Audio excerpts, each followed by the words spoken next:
Hello everyone, कसे आहात तुम्ही सगळे? आय होप तुम्ही सगळे ठीक असाल. तर सगळ्यांना सर्वप्रथम जय महाकाली. आणि बघा मी आज थोडीशी म्हणजे ठीक आहे, औषध तर अजून माझं चालू नाही झालेलं आहे. औषध मी घेणार आहे आणि ज्या काकांकडे मी जाते ना त्यांच्याकडून 2-3 पॅकेट आणते मी. तर मी एक पॅकेट ठेवलेलं होतं, ते मला सापडतच नव्हतं. गेले का म्हणजे मी एक जो आठवडा मला ब्लिडिंग होत होतं ना, तर मला वाटलं थांबून जाईल ॲटोमॅटिकली, पण ते अजूनही थांबत नव्हतं. त्या दिवशी पण मला खूप चक्कर येत होती, तर मी झोपून होती. तर आज कसं आहे, मला बरं नाही आहे, पण तरी पण मी चालली आहे बाहेर आज. आणि आज आहे 7 मे आणि ते आमच्या इथे नागपुरामध्ये मॉक ड्रिल होणार आहे असं म्हणजे समजलं आहे. तर अजून तर आता संध्याकाळ झाली ना, संध्याकाळ झाली पण अजून काही झालेलं नाही आहे. आणि नागपूर कसं आहे, 2 नंबरची सिटी येते. 2 नंबरची मुंगी आहे का कुठे इथे हातावर, तर मुंग्याच खूप आहे. तर नागपूर नाही का 2 नंबरची सिटी येते.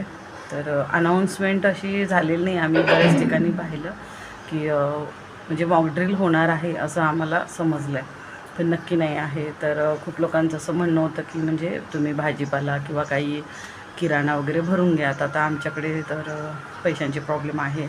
तर आता कसं आहे, कोमलला पण डोळ्यांचा खूप त्रास होतो आहे, तिला पण हॉस्पिटल न्यायचं होतं पण अजून नेलं नाही. 2 दिवसापासून कोमलला पण प्रॉब्लेम आहे खूप. तर मी ते औषध शोधत होती जे माझ्याकडे म्हणजे 2-3 जे पॅकेट मी आणून ठेवायची एक्स्ट्राचे, ती पॅकेट शोधण्यामध्येच माझा आज वेळ गेला. म्हटलं ॲटलिस्ट मी ते औषध खाईल तर थोडं हे होईल. तर अजून एक बॅग शोधायची बाकी आहे, मी ते शोधेल औषध वगैरे. आणि आहे की नाही, सापडेल का नाही माहिती नाही. आता कसं आहे, पसारा इकडे तिकडे लावण्याच्या चक्करमध्ये ते हरवून जाते. मला काय वाटलं, जेव्हा मला ब्लिडिंग चालू झालं तर काय होतं की असं 2-3 दिवस होतं आणि मग ॲटोमॅटिकली थांबतं. पण आता ह्या वेळेला मला काही तसं ते झालेलं नाही, जास्त होत आहे. तर परत अजून मला म्हणजे आता मनी प्रॉब्लेम आहेच, कुठे अजून रक्ताची म्हणजे बॉटल लावू, सलाईन लावू. त्यापेक्षा म्हणते ते औषध घेते तर थोडं मला कवर होईल. मी बाकी छोटे मोठे उपाय करून बघितले आणि ज्यांच्या म्हणजे जिकडे मला औषध घ्यायला जायचं आहे तर तिकडे म्हटलं जाण्यापेक्षा आधी म्हटलं माझ्याकडे जे पॅकेट होतं ते शोधून बघते, सापडलं तर ठीक, नाही तर मला जावंच लागेल. तर मुलं म्हणतात तिकडे होतं असं चालू आहे. तर आता त्याच्यामुळे काही मी ते त्या काकांकडे गेली नाही आहे. पण आता मला इमर्जन्सीमध्ये जावं लागते, कारण माझ्याकडे भाजी काहीच नाही आहे. आणि जे आता म्हणजे खूप ठिकाणी असं सांगण्यात आलं आहे की युद्ध होणार आहे. आम्ही न्यूज बघत आहे सकाळपासून. तर तुम्ही मला नक्की सांगा, तुम्ही ज्या सगळ्या ताई आम्हाला बघताय ना, तर प्लीज सांगा की तुम्ही कोणत्या शहरातून आहे, कोणत्या सिटीमधून आहे आणि तुमच्या इथे मॉक ड्रिल होणार आहे का, आणि तुम्ही काय खबरदारी काळजी घेताय ते पण आम्हाला सांगा. कसं आहे ऋतुजा, तुझं काय म्हणणं आहे? ऋतुजा तर सकाळपासून घाबरूनच आहे, युद्ध होणार आहे, फाईट होणार आहे. भाजी घ्यायला बाहेर जाऊन ब्लॅकआउट झालं तर ऋतुजा खूप घाबरत आहे. मी आणि कोमलला जाणार होती भाजी घ्यायला, पण ऋतुजा इतकी मागे लागली घरात एकटे राहायला घाबरत आहे ती. कारण आम्ही कसं लॉक लावून जातो ना ऋतुजा घरात असले, तर मग ती इतकी घाबरत आहे काही झालं तर मग मी काय करणार. तर त्याच्यामुळे आम्ही ॲक्च्युली काय झालं, आम्ही सगळी न्यूज बघितलेली होती. तर नागपूर नव्हतं, विदर्भात कुठेही काही नव्हतं मॉक ड्रिल होणं वगैरे. पण आता मगापासून आम्ही न्यूज बघितल्या तर आता येत आहे न्यूज की होणार होतं. तर माहीत नाही अजून कुठे होणार होतं ते पण आम्हाला काही माहीत नाही. सिटीच्या बाहेर राहतो. आम्ही तर सिटीच्या बाहेर राहतो. तर कसं आहे आता कुठे होणार आहे, काय होणार आहे, काहीच आयडिया नाही आहे. युद्ध होणार आहे का, बापरे, म्हणजे भीतीच आहे. एवढी आता 40 वर्षाची होत आली मी, पण मी कधीही युद्ध नाही बघितलं. हां, मी दंगल बघितलेले आहे मुंबईमध्ये, जेव्हा दंगल झाली होती ना, तो अनुभव. तेव्हा कसं खूप छोटं होतं, तेव्हा कळत नव्हतं, खूपच लहान होती मी एकदम. तर त्यामुळे ना तेवढं म्हणजे भयानकता असं कधी म्हणजे तेवढी जाणवली नाही आम्हाला. आता आपण मोठे झालो आहोत ना आणि मुलं पण मोठी आहेत, तर ते घाबरत आहे खूप. पण बघायला गेलं तर खूप टेन्शनवाली गोष्ट आहे बरं का, की असं युद्ध वगैरे होणार आहे एकदम. म्हणजे भीती पण आहे. आता कसं आहे, पाकिस्तानमध्ये आता आपल्या भारताने केलेला आहे अटॅक वगैरे. आता माहीत नाही पाकिस्तान पलटवार करते काय करते, कन्फर्म काहीच नाही आहे बरं का. तर त्याच्यामुळे कसं आहे, आधीच आमच्याकडे मनी प्रॉब्लेम आहे. लाडकी बहीण योजनेचे पण आलेत नाही आलेत ते पण तुम्ही मला कळवा. मी आता जाऊन चेक करणार आहे आणि थोडासा भाजीपाला आणि तांदूळ वगैरे मी जेवढं जमतं आहे तेवढं घेऊन येते. कारण कसं आहे, मागच्या वेळेला कर्फ्यू लागलेला होता तेव्हा काही ना काही चालू होतं. आता बाहेर आता कसं काय चालू आहे ते आता माहीत नाही, आता बाहेर गेल्यावरच माहीत पडेल.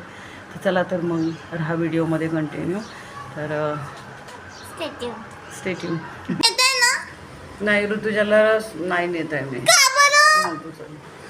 अरे मी गाडी नाही चालवू शकत यार. नाही मी पण येणार, मला भीती वाटते. नाही तू पण अशी आहे. नाही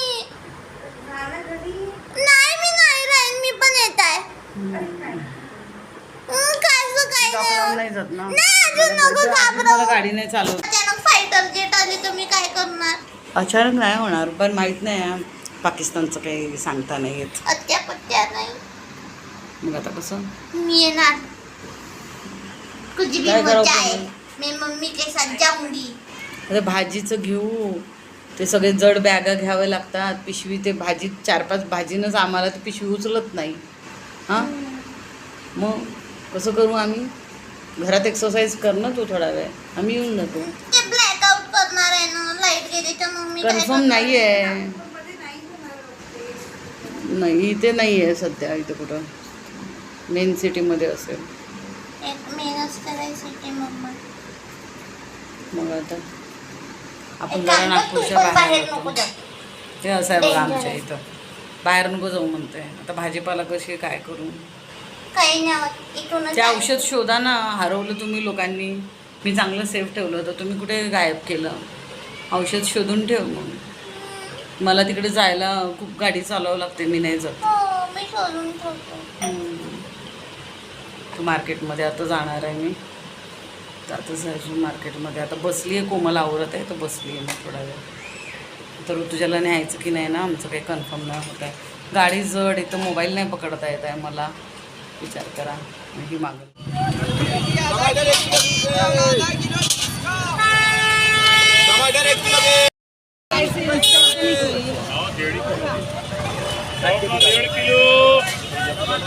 छोटासा कट देणार.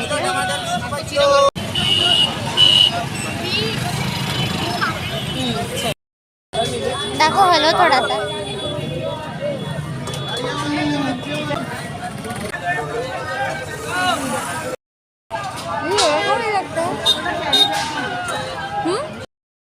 कसे दिले? कशी दिली?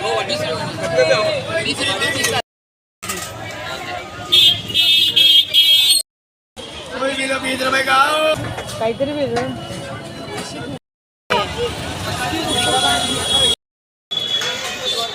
मम्मीचा घेतो मागून. नाही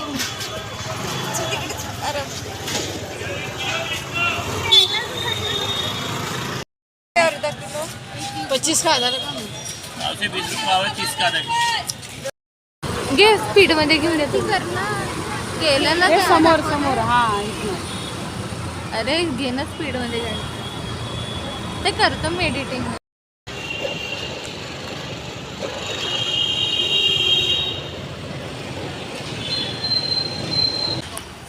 झालं.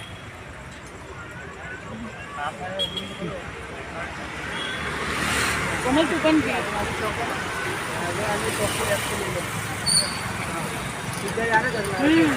काय झालं? तर बघा, काल नाही का इतकं शोधलं. बॅटरी तर कमी आहे गं मोबाईलची. इतकं शोधलं ना. आणि मग त्याच्यानंतर बघा हे मला औषध भेटलेलं आहे. मी तशाच 2 पॅकेट घेऊन आली होती. मागच्या वेळेला एक संपवलं होतं.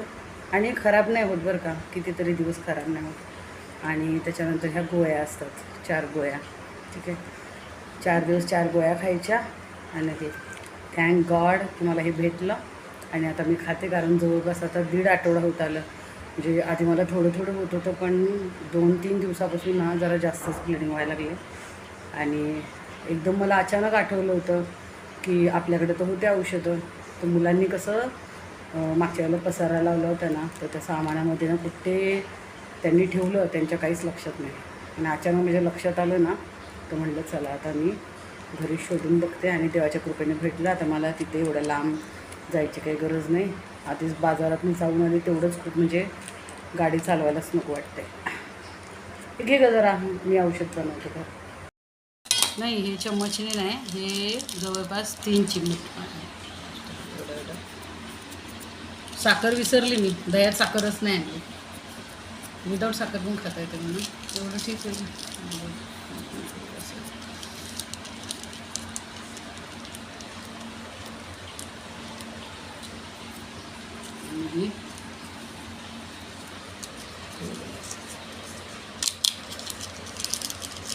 याच्यातच मिक्स करायचे का दह्यात?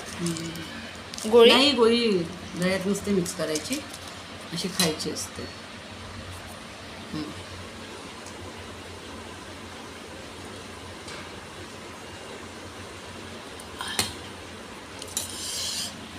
आधीच लक्षात आलं असतं तर आधीच खाल्ली असते ना मग तू. आता ठीक असतो आहे ना.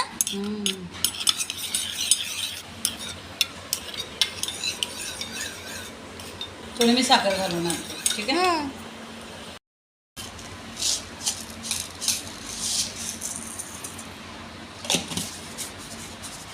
पोट साफ होत नसलं तरी खाता येते. खाते तू औषध खाते थोडी? थोडस 1 चम्मच. 1 चम्मच नाही होत, मग एवढंच दही आणि एवढंच ते खायचं असते.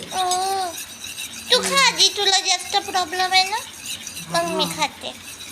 ज्याचं पोट साफ नाही होत ना ते खाऊ शकते. हो. चांगलं असते पोटासाठी, तर उन्हाळ्यासाठी नाही का. आयुर्वेदिक आहे ना, साईड इफेक्ट पण नाही. तू पण खा कोमल. पोट बिघडलं वगैरे असेल ना तरी पण तुम्ही खाऊ शकता ना. मागच्या वेळेला खाल्लं होतं ना.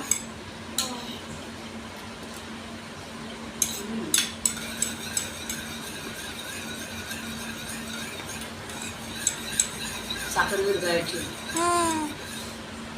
छान लागतं.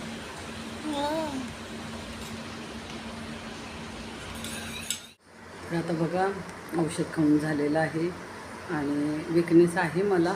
जवळपास 1.5 आठवडा झाला मला हे चालू आहे. आधी जरा थोडं थोडं होतं, पुढच्या 2-3 दिवसात जे जास्त झालं ना त्यामुळे आता विकनेस यायला लागलेला आहे. आता खाल्लं आहे औषध. मला वाटते आता 2 डोस घेईल ना मी, 2दा खाईल ना, तेवढ्यातच माझं ठीक होऊन जाते. तशा 4 दिवसाच्या गोळ्या आहे, तर त्या नाही खाल्ल्या तरी चालतात तशा. पण मेनची पावडर असते ना, ते पावडर औषध आहे ना, त्यानेच खूप इफेक्ट पडतो. जसं की कुणाला जळजळ होते, काय होते नाही का, त्याच्यासाठी आणि ब्लिडिंगसाठी आहे ती.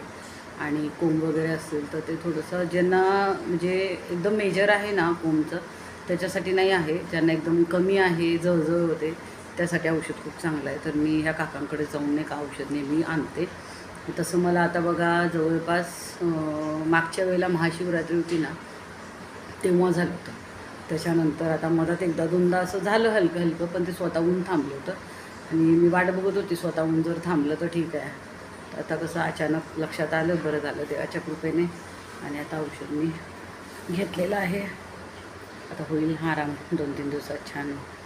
पण आता परत जे ब्लड लॉस झालेलं आहे त्याच्यासाठी करेल काही उपाय वगैरे. काल बीटरूट नाही मिळाले आपल्याला बाजारात कोणाला. म्हटलं बाजारात बीटरूट वगैरे पण मिळेल, पण एकदम छोटे छोटे होते बीटरूट एकदमच. तर चांगले छान असे मोठे बीटरूट जर कुठे मिळाले तर मी घेऊन येईल. बाजारात कसे वाटे लावलेले असतात ना, तर तिथे जरा स्वस्त असते म्हणून मी भाजीपाला घेतला होता, तिथून जाऊन घेऊन आली. कारण वाटलं की परत आता युद्धाचं वगैरे काही चालू असेल तर. पण तसं काही नाही आहे, देवाच्या कृपेने सगळं इकडे तर शांत आहे. आणि म्हणजे शांत राहो, कारण कसं आहे, मी कामासाठी प्रयत्न करते, तर असं काही ते इकडे प्रॉब्लेम आले तर मग कामामध्ये इश्यू येईल ना आमच्या. तसं बाहेर सगळं वातावरण ना तुम्हाला सांगते सगळं नॉर्मल होतं. आता मी हा 2ऱ्या दिवशी शूट घेत आहे आणि काल कशी मी खूप थकून आली होती ना, तर त्यामुळे मी काही जास्त शूट नाही घेतलं. तर तुम्हाला दाखवते मी भाजीपाला काय आणला, किती स्वस्त मिळतो. आणि बाजारात गेल्यावर का आंबे 30 रुपये किलो आणले. शिमला मिरची मुलांना खायची होती आंब्याची. तसं शिमला मिरची खाऊन जमत नाही मला. सगळ्यात जास्त पायलसमध्ये नाही का शिमला मिरचीने प्रॉब्लेम होतो, म्हणून शिमला मिरची खायची नाही. मिरचीने मला अजिबात काही होत नाही. इतका वेळा ठेचा खाल्ला हे खाल्ला तेव्हा मला काही थोडा प्रॉब्लेम नाही आला. सगळ्यात जास्त प्रॉब्लेम माहिती आहे का शिमला मिरचीने येतो. शिमला मिरची ज्यांना कुणाला असेल ना ताईंना शिमला मिरची खाऊ नका. हे बघा मला खूप स्वस्तामध्ये तर मी टमाटर आणले, हे भाजीचं आणलेलं आहे एवढं. आणि तर आता मी चाललेली आहे डाळ भात बनवण्यासाठी. आणि आता पत्ताकोबीची भाजी म्हणजे बनवायची आहे मला. पत्ताकोबीच बनवू ना? मी कशी डाळ भातच खाणार आहे, मला आता 4 दिवस काही खायचं नाही. तर आता नाही का मी चालली स्वयंपाक करायला. ह्या व्हिडिओचा मी इथं सेंड करत आहे. भेटूया आपण नेक्स्ट व्हिडिओमध्ये. तोपर्यंत बाय.